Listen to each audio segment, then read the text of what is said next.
Oh boy, season 6 of My Hero just wrapped up and it kicks major ass! Before I begin, there's 3 things I need to mention. First, if you're someone who gave up on My Hero and dropped it, then do yourself a favor. Pick up where you left off because I guarantee you this season is well worth it. It may not be perfect, but it's still really damn good. Second, this is a follow-up video to my season 5 review. I recommend checking that out if you want to hear my brief thoughts on the series as well as a full review of season 5. Third, this video is a review of season 6, which means I'm going to spoil everything in it. So if you haven't seen it yet, then go watch it unless you just don't care. Also, don't worry, I won't be covering anything in the manga that hasn't been adapted yet. Anyway, let's talk about season 6.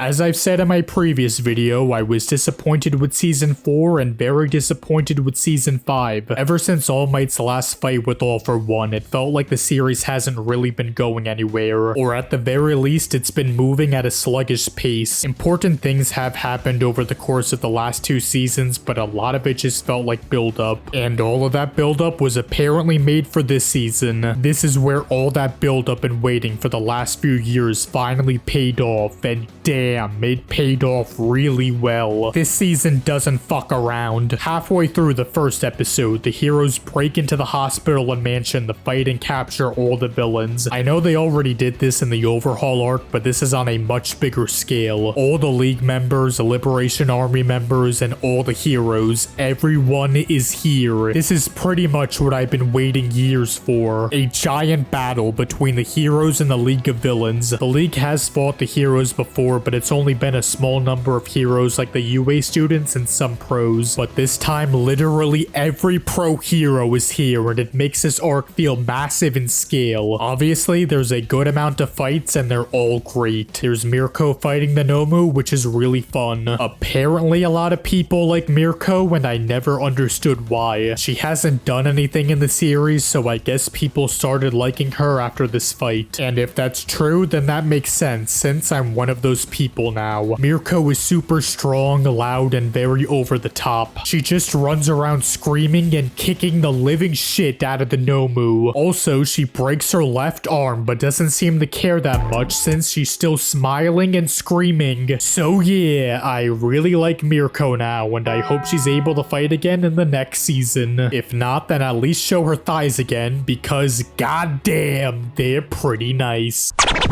Another fight that's great is Class A against Machia. Machia has the League on his back and he's on his way to see Tomura, so Class A along with some others try to stop him. It's very intense and exciting since Class A is so much weaker than he is. Midnight dies and leaves Momo in charge of everyone, and her plan is to give Machia a sedative to put him asleep. Everyone struggles to stop him, and I was rooting for them to win so badly. It didn't matter what everyone did, they just failed over and over again. Kirishima eventually throws one of the sedatives into Machia's mouth, but it doesn't have any effect on him. And because it doesn't, Machia runs off to Tomura and destroys multiple cities in the process. Yes, Momo's sedative does work later on and puts Machia to sleep, but even so, her plan still caused multiple cities to be destroyed. This is a gigantic failure for the heroes. No pun intended.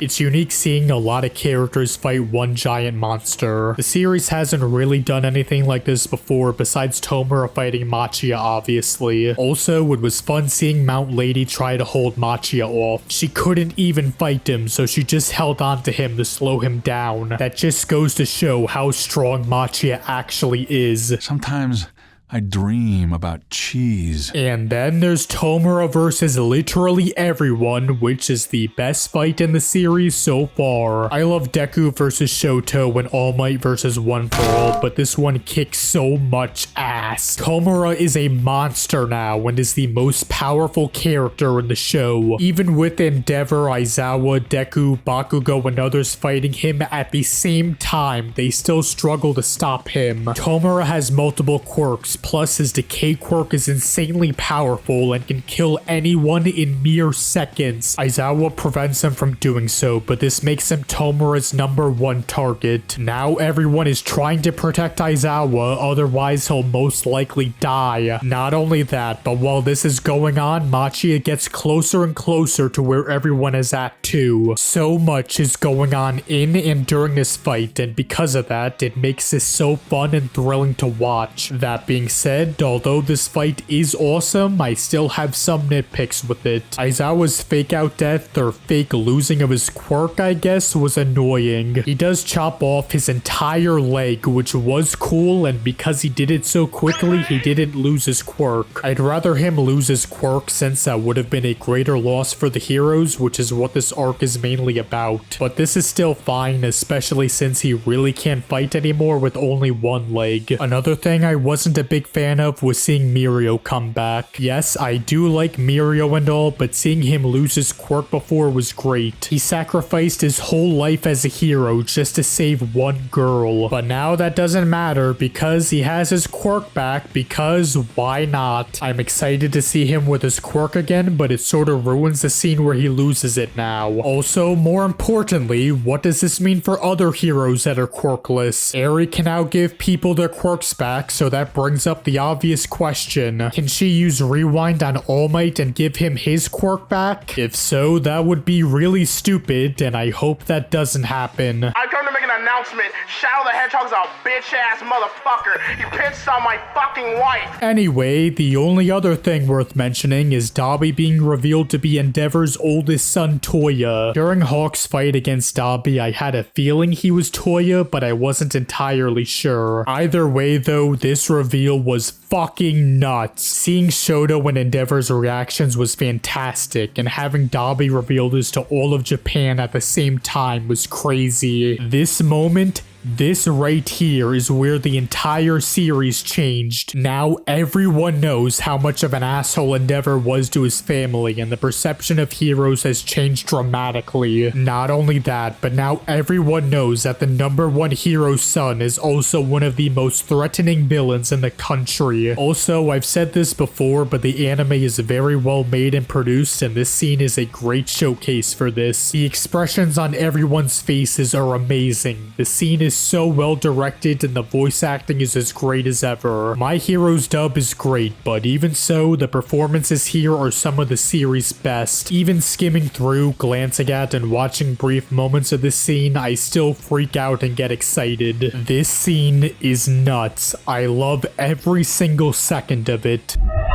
And with that, we get to the aftermath of the battle, along with everything else that makes up the second half of the season. Besides season 5, every season's second half is notably weaker than its first, and this season is no different. The second half is still really damn good, but the first half is clearly better. Anyway, the heroes got fucked up this time around, and it was a huge failure for them. Multiple heroes died, and a lot of the league members are still on the loose. Plus, Tomura is out there and is about to reach full power in only a few months, so that's terrifying. A lot of cities were also destroyed, civilians died, and now there's a shortage of heroes too. Some heroes are even quitting because it's too much for them to handle. Also, shortly after this, All For One and Tomura break into multiple prisons and free a bunch of villains, including All For One himself. The world is in complete chaos right now, and life sucks for everyone. Again, this is something I've been waiting years for, and I'm so glad to see it finally happen in the series. I don't have much to say about the second half, so I'll just point out the things I liked along with some minor nitpicks too. First off, half of episode 14 is a recap, so that's pretty annoying. We get to see a flashback of Hawks as well as Toya, both of which are great. Toya's especially I loved. It's definitely one of the season's strongest episodes. It's nice to see returning characters like Muscle Man, Stain, and Overhaul again. They don't really do much, but that's fine. It's good just to see them again. Deku's arc is pretty well done for the most part. I like seeing a different side of him, and I find his actions and motives very believable. The only things I wasn't a fan of were him using multiple quirks at once, even though he's barely used them before. Sure, it's cool to see him use these new powers, but it doesn't really make sense that he's able to do all this stuff. He's barely trained with them, and some of them he just uses on the spot for the first time, and it just works. The other thing I didn't care for was all of Class A coming together to bring Deku back. I would be fine if Uraraka and Bakugo snapped him out of his depression, but to have everyone come is sort of overkill. It feels really cheesy, and I wasn't digging it. It's cool to see everyone team up and use their quirks together, but still, this wasn't doing it for me, even though I was still fine with it. The last episode is more build up for the next arc, which I'm super excited for. I haven't been this excited for a My Hero season in 5 years. This season hooked me back into the series, and now I can't wait for season 7. Apparently, people are saying the next season is going to be the last one, which is kinda surprising, but at the same time, the series does look like it's going to wrap up. I can't imagine what else could happen in it, since it really does seem like this is the end game. If I had to guess what happens, I'd say Tomura gets saved along with a few other League members like Toga maybe. Either Aizawa, Torino, or All Might will die. I just don't know who. Also, I could see Toya killing Endeavor, but that's more of a thought than a guess. Finally, every other Class A character that I still don't care for, I still won't care for in the last arc. I doubt I'll make a video on season 7 when it comes out, unless you guys want me to, so I guess let me know in the comment section. Anyway, I loved season 6, which is why I'm giving it an 8.42 out of 10.